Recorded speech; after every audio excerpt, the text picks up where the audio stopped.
Perkenalkan Pak, nama saya Nelson Sugus Nenggolan dari Prodi D4 TRPL. Pada kesempatan berbahagia kali ini, saya akan mempresentasikan dan menjelaskan secara sederhana namun terperinci mengenai decomposition in computational thinking sebagai salah satu materi kuliah PSDW yang mungkin setidaknya berguna dan membantu teman-teman di masa mendatang. Sebelum memasuki bab dan topik utama, pertama kita harus mengerti dulu akan adanya 4 pilar dasar landasan pemikiran komputasi atau 4 cornerstones of computational thinking. Yang pertama adalah decomposition, menghancurkan suatu kompleks, masalah atau sistem ke dalam yang lebih kecil dan lebih mudah dikelola. Yang kedua adalah pattern atau pola, pengakuan mencari kesamaan di antara dan di dalam masalah. Yang ketiga abstraksi, fokus pada hal yang penting informasi saja, mengabaikan detail yang tidak relevan. Dan yang keempat adalah algoritma, mengembangkan langkah demi langkah solusi untuk masalah tersebut atau aturan yang harus diikuti untuk menyelesaikannya.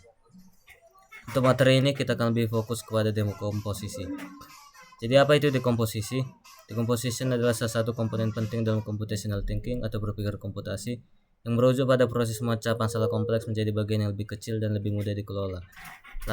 Lantas, bagaimana kita dapat mengaplikasikan dan mengimplementasikan ketentuan cara berpikir komputasi ini? Yang pertama adalah identifikasi masalah. Setelah mendeteksi adanya masalah, tentu terlebih dahulu kita harus setidaknya mengerti karakteristik dari masalah tersebut. Deteksi masalah hanya menandai keberadaan suatu ketidaknormalan. Sedangkan identifikasi adalah langkah mendasar untuk menentukan akar penyebabnya dan merumuskan solusi yang efektif. Lalu bagaimana langkah tepat dalam menerapkan identifikasi masalah yang baik? Yang pertama adalah mengumpulkan informasi tentang masalah tersebut atau observasi.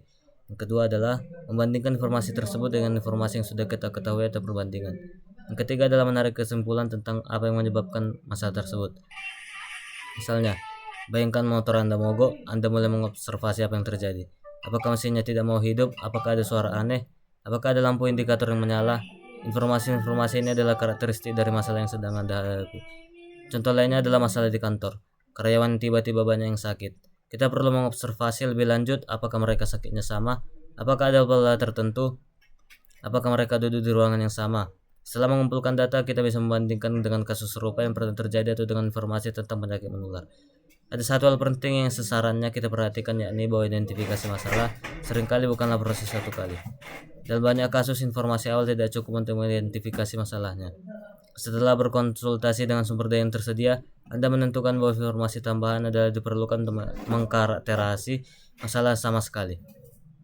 Maka dari itu kita perlu mencari tahu dan identifikasi berulang lagi dan lagi sampai kita secara penuh mengerti masalahnya.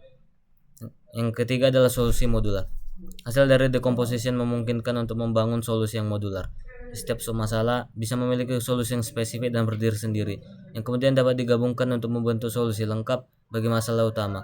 Konsep ini sejalan dengan prinsip pemrograman modular, di mana setiap modul berfungsi secara independen namun bisa digabungkan untuk membentuk sistem yang lebih besar. Decomposition dalam algoritma dan pemrograman.